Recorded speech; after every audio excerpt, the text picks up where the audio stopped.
Hi, it's Patrick Hutzel from intensivecarehotline.com with another quick tip for families in intensive care.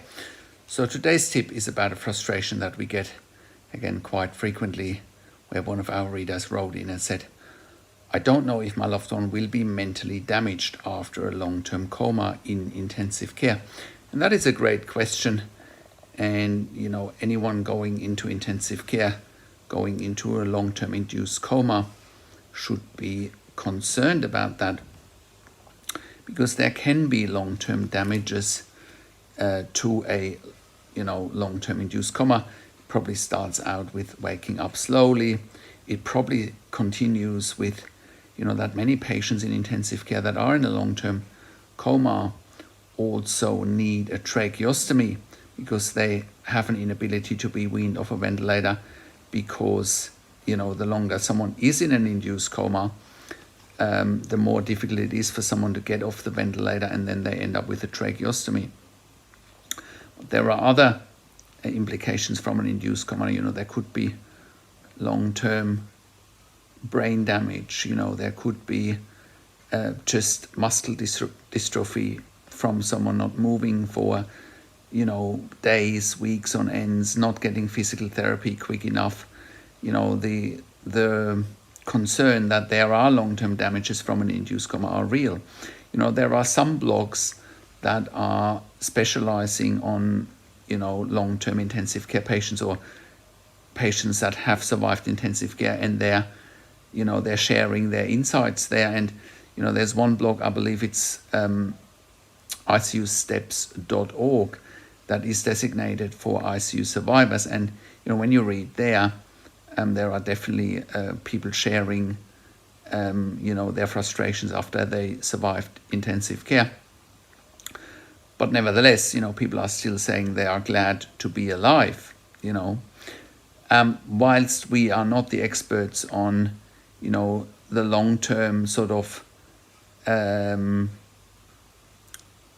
long-term effects of intensive care, it's definitely a concern. Now, what's the remedy here? The remedy here is that someone should not be in a long-term coma, and I've done an interview a few weeks ago with Kali Dayton from Kali Dayton ICU Consulting, and she has strategies how to avoid long-term coma. So I recommend you listen to the interview.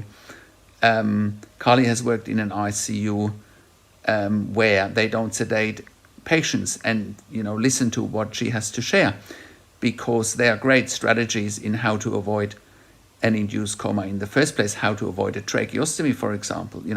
So I really urge you to check out the interview, and I'll put a link below this video. So that is my quick tip for today. If you have a loved one in intensive care, go to intensivecarehotline.com, call us on one of the numbers on the top of our website, or simply send us an email to support@intensivecarehotline.com. Also, have a look at our membership for families in intensive care at intensivecaresupport.org. There you have access to me and my team 24 hours a day in a membership area and via email. And we answer all questions intensive care related.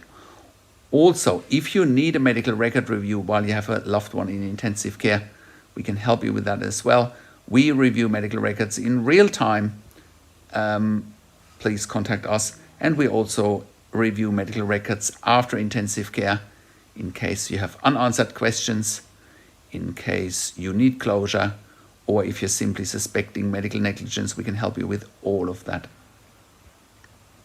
Now, subscribe to my YouTube channel for regular updates for families in intensive care. Click the like button, click the notification bell, share the video with your friends and families, and comment below what you want to see next and what questions and insights you have from this video. Thanks for watching. This is Patrick Hutzel from intensivecarehotline.com, and I will talk to you in a few days. Take care.